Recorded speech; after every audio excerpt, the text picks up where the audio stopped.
Democratic strategist, Erin Maguire, Republican strategist, and Scott Bolden, NewsNation political contributor. Hello to you all. Thanks for being here. Nice to have you. That was the furthest that Trump's gone on Vance.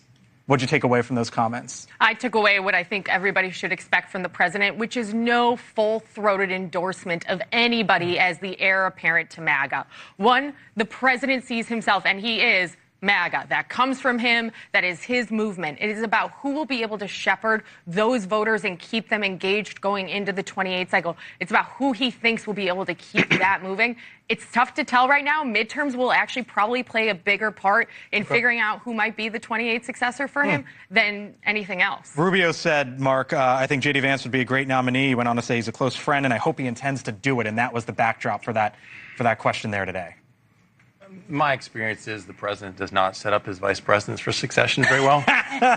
Only one has ever done it, become president. Do you have any personal experience? I said my experience is, and I think this is way too early to be talking about this because Erin said there's going to be a lot of controversies over the next 3+ years. And, and yeah, I think the president is MAGA. I don't think there really is a successor to MAGA. And I'm not confident he wants a successor to MAGA. And so, because then it somehow devalues what he's been. So I think there's a long time between now and then. I should note favorability ratings, recent poll, J.D. Vance among Republicans, 86%, Donald Trump, 86%. So he's up there as well. One other thing to note about this is the moment Trump actually starts really talking about what's going to happen in 28, he puts himself in that lame duck category. This is not a president who has wanted to do that at all. So I would see him tiptoeing very carefully. Hold on, I'm going to get to you too in a second, but I'm just curious on what you saw there out of Mike Flood, because whoever is the next Republican is going to have to defend the one big, beautiful bill. Some might want to, some might not want to. This shouldn't be hard. The reality is that Democrats voted to increase taxes on working families. They refuse to support funding for our border.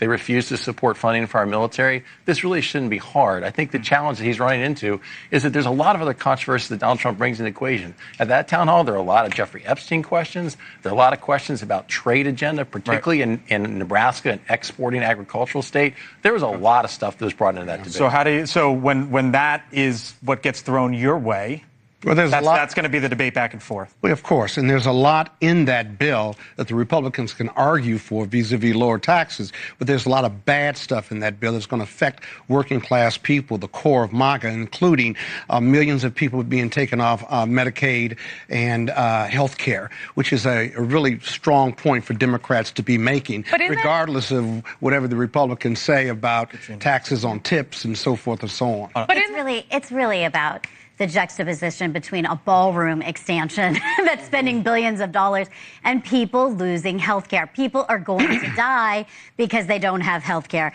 Hospitals are going to lose resources. That's a bit verbose. No, it's not, though. It's not, because hospitals lose research. That's the choice we made.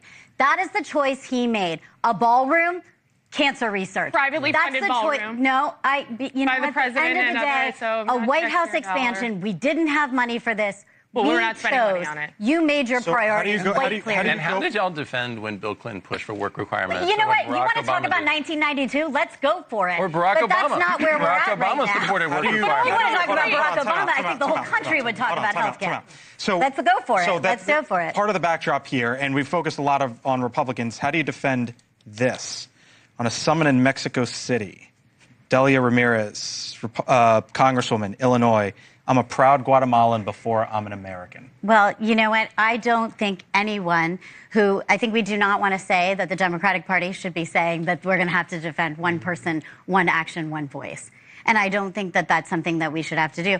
If you want to say that, I think we can say, look, she's saying that. That's her words, and I don't think that that's the party. And I don't think right now that is the party. Well, I don't think that's what we have to be doing. But all of us in this country are from somewhere else. That's why we're a proud nation of immigrants. You're Mexican-American. You are what you are. Right. You are who you are. And if you don't like the rhetoric, so be it. But if she feels that's that what I'm saying. I'm an African-American. I'm not going to stop saying that.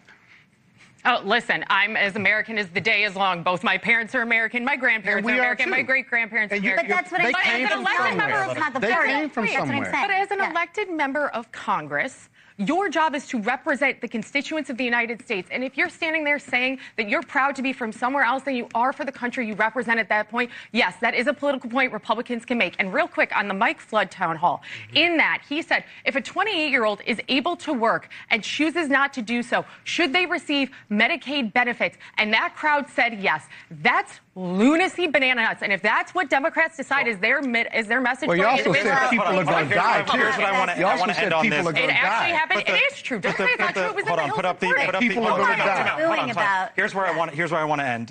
Sot Flood on Epstein. Roll that real quick.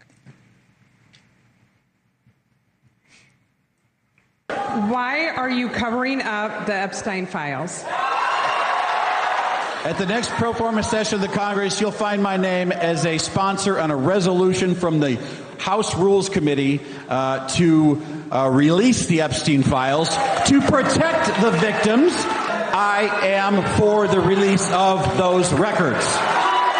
I'm gonna end with you here because you brought it up. How much does that follow? Oh, I think it follows. I think the challenge for the Trump administration is they lit this flame, and they're not going to be able to just extinguish it by hiding it. I think you're going to have more and more members, just like he said, signing on to these petitions to force the Speaker's hand and having a vote. Okay. All right. We'll leave it there. What's in the files? Spirited.